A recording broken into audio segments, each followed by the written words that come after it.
Good morning to all dear students. आज हम numericals करेंगे on stretched strings.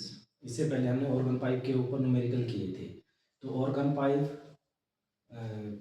Stretch strings, इनके अंदर स्टैंडिंग वेव जनरेट होती है। तो थोड़ा सा स्ट्रिंग्स के ऊपर एक जो फॉर्मूला कॉन्सेप्ट है वो थोड़ा डिस्कस कर लेते हैं।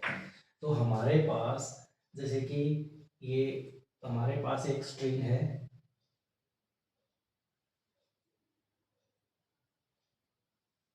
ये हमारे पास स्ट्रिंग है। जब यहाँ से कोई साइनोसॉइडल वेव ट्रेवल करेगी, रिफ्लेक्ट होके वापस आएगी और दोनों एक दूसरे के ऊपर सुपर इम्पोज होंगी, और रेजोनेंस के ऊपर जब दोनों की फ्रीक्वेंसी मैच करेगी, रेजोनेंस के ऊपर हम कहेंगे कि यहाँ पर क्या जनरेट होगी, यहाँ पर स्टैंडिंग वेव्स जनरेट हो जाएगी, स्टैंडिंग वेव्स जनरेट होंगी। इसके अंदर standing waves generates at resonance.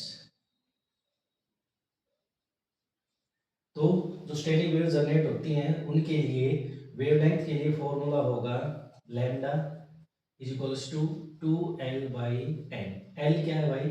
इसकी लेंथ, जो स्ट्रिंग हम लेके चल रहे हैं इसकी लेंथ हमारे पास L है। n n का मतलब कितनी लूप्स के अंदर ये ऑक्सीलेट कर रही है, ये कितनी लूप्स के अंदर यहाँ पर वेव्स वाइब्रेट कर रही है वो हमारे पास है। और n का मतलब यहाँ पर हम ये भी बोल सकते हैं कि भाई फंडामेंटल मोड ऑफ वाइब्रेशन भी बोल सकते हैं, या जितनी लूप्स फॉर्म होंगी वो भी हम यहाँ पर बोल सकते हैं। अब यहाँ वेवलेंथ हमारे पास ये है, तो फ्रीक्वेंसी हमारे पास क्या होगी? Speed upon wavelength. तो स्पीड और वेवलेंथ कितनी हमारे पास? 2L, और ये n ऊपर हमने लिख दिया। तो frequency is equals to n, और जो v है उसकी वैल्यू आप लोगों को पता है T/m, और ये नीचे 2L। यहाँ पर m क्या है भाई? हमारे पास m है mass per unit length, mass per unit length of string, mass per unit length of string. और T क्या है? Tension force, T is the tension force जो हमारे पास है, ठीक है। और n क्या है? n normal mode of vibration भी बोल सकते हो, या फिर नंबर ऑफ लूप्स भी बोल सकते हो। जो वेव जनरेट होगी उसमें कितनी लूप्स हैं, कितनी वेव्स हैं वो भी बोल सकते हो। तो यानी normal mode of vibration, number of normal mode of vibration,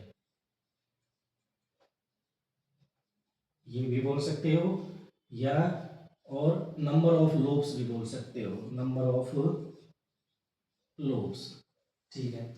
अगर यहाँ पर n की वैल्यू 1 पुट करोगे तो जो फ्रीक्वेंसी मिलेगी वो होगी 1/2L/T/m, ठीक है। और इसमें n की वैल्यू 1 है, मतलब यहाँ जो अगर आप n की वैल्यू 1 लेके चलोगे, n की वैल्यू अगर 1 लेके चलोगे तो यहाँ पर स्ट्रिंग के अंदर सिर्फ एक लूप बनेगी, सॉरी एक लूप फॉर्म होगी इस प्रकार। और n की वैल्यू 2 लेके चलोगे तो 2 लूप्स फॉर्म होंगी इस प्रकार। तो दो लूप बन रही है भाई, एक और दो। n की वैल्यू 3 लेके चलोगे तो number of loops formed are 3, ये होंगी।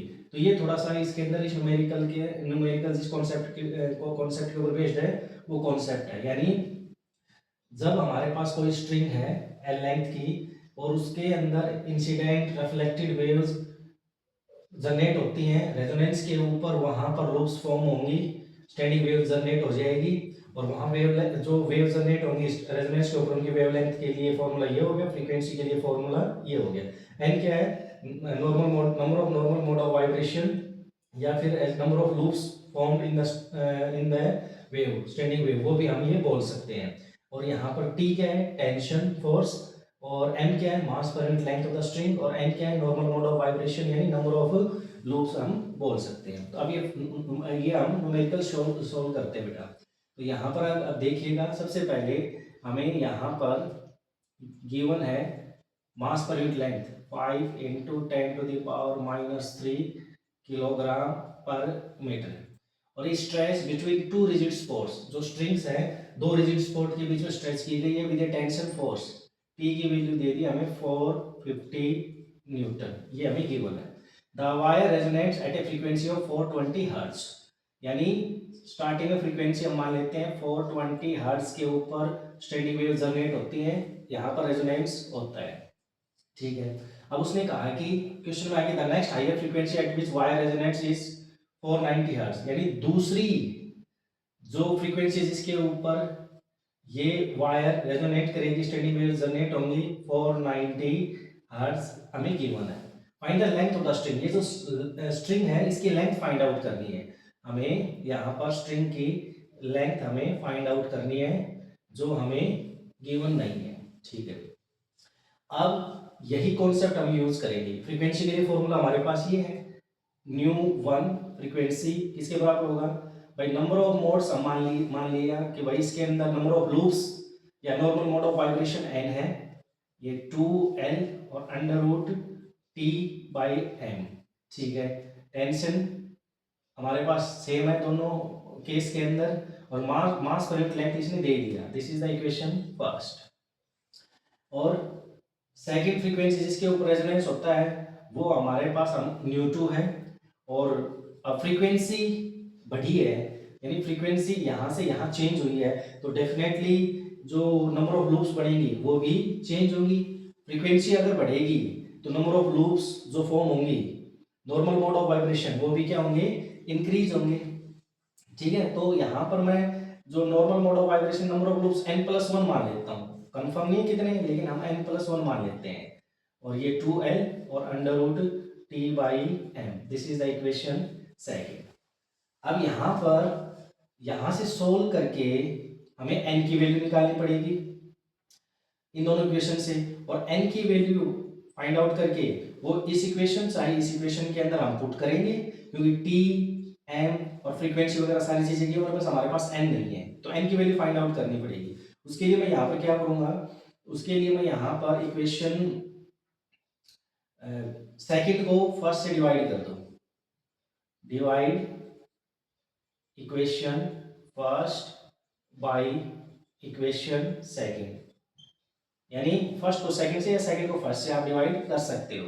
तो इधर न्यू वन की वैल्यू हमारे पास है 420 हर्ट्ज, और उधर न्यू2 की वैल्यू हमारे पास है 490 हर्ट्ज, और यहाँ पर है n/2l √T/m, और इसके नीचे है ये, तो थोड़ा सोल्व करेंगे तो क्या हो जाएगा भाई, यानी इसके नीचे पुट कर देते हैं n+1/2l और √T/m, तो यहाँ से जो कैंसिल होता है वो कैंसिल कर देते हैं, √T/m से √T/m क्या हो गया कैंसिल, 2l से 2l कैंसिल, तो यहाँ पर क्या हमें क्या मिलेगा भाई, n/n+1, और यहाँ से थोड़ा सोल्व करेंगे तो 7 से 7 6 या 42 और 7 7 से 49, तो 6/7 is equals to n/n+1, cross multiply करेंगे, क्रॉस मल्टीप्लाई करने के बाद 6n+6 is equal to 7n, और इधर लेके गए तो n is equals to 6, n की वैल्यू हमें क्या मिलती है 6, यानी पहली फ्रीक्वेंसी के लिए n 6 होंगी, यानी 6 लूप्स बढ़ेंगी, दूसरी फ्रीक्वेंसी के लिए 7 लूप्स बढ़ेंगी, ठीक है। तो अब ये n की वैल्यू आप इक्वेशन फर्स्ट के अंदर पुट कर दो, तो न्यू1 इज इक्वल्स टू n/2l और √T/m, तो न्यू1 कितना भाई 420 hertz, 420 hertz is equals to n 6 है और ये 2, और l फाइंड आउट करना है, और t की वैल्यू हमारे पास है 450, और n की वैल्यू हमारे पास है 5 × 10⁻³ किलोग्राम पर मीटर। तो यहाँ से थोड़ा सोल्व करें तो 5 से ये 90, और 10⁻³ ऊपर गया तो 10⁻+3 हो जाएगा, तो 420 इज इक्वल्स टू 6/2l, और ये हो गया √90 और इंटू 10⁻³ हो गया तो 1000, तो ये हो गया 10⁻⁴ और 3, और 6 से ये 7 और 0, तो क्रॉस मल्टीप्लाई करेंगे और नीचे ले आएंगे, तो L तो इधर आएगा और ये 70 नीचे आएगा, 1/140 हो जाएगा, 70 नीचे आएगा तो 2 के साथ मल्टीप्लाई करेंगे, और ये यहाँ पर हो गया 3 बाहर आएगा, 9 है तो, और ये 1 2 3 4 यानी ये, इससे ये सोल्व करेंगे, 2 से कैंसिल करेंगे, 15/7, तो ये 2.14 मीटर आप लोगों को मिलेगा। L is equals to 2.14 metre. यानी दो इक्वेशन हमने यहाँ पर बनाई, फ्रीक्वेंसी के टर्म में जो फॉर्मूला हमने यहाँ पर पढ़ा था, तो पहली फ्रीक्वेंसी के लिए नंबर ऑफ लूप्स n, दूसरी फ्रीक्वेंसी के लिए n+1, सोल्व किया, एक को दूसरे डिवाइड किया और यहाँ n की वैल्यू फाइंड आउट किया। n की वैल्यू मैंने इक्वेशन फर्स्ट के अंदर यहाँ पर पुट कर दी, फ्रीक्वेंसी दे रखी है t और n की वैल्यू दे रखी है, सोल्व किया और लेंथ ऑफ द स्ट्रिंग हमें इतनी मिलती है बेटा।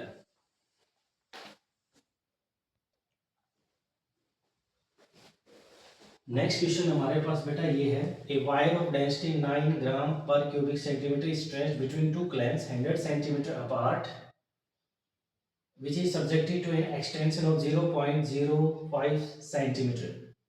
ठीक है, what is the lowest frequency of the transverse vibration in the wire, और गिवन हमें ये है, यानी हमें एक वायर दी गई है जिसके अंदर डेंसिटी इसने गिवन है, इसने दी है 9 ग्राम पर क्यूबिक सेंटीमीटर, जिसको हम 9 into 10⁻³ kilogram per metre cube भी लिख सकते हैं। ठीक है, और between two clamps 100 centimetre apart, दो क्लैंप्स के बीच का सेपरेशन है, मतलब एक क्लैंप ये और दूसरी क्लैंप ये है और इनके बीच में स्ट्रिंग है, तो मतलब उसकी लेंथ दे दी हमें 100 सेंटीमीटर, यानी लेंथ गिवन है 100 सेंटीमीटर यानी 1 मीटर। ठीक है, और which is subjected to an extension of, यानी इंक्रीज इन लेंथ, इसके अंदर इंक्रीज इन लेंथ वो दे दिया 0.05 सेंटीमीटर, यानी 5 इंटू 10⁻⁻4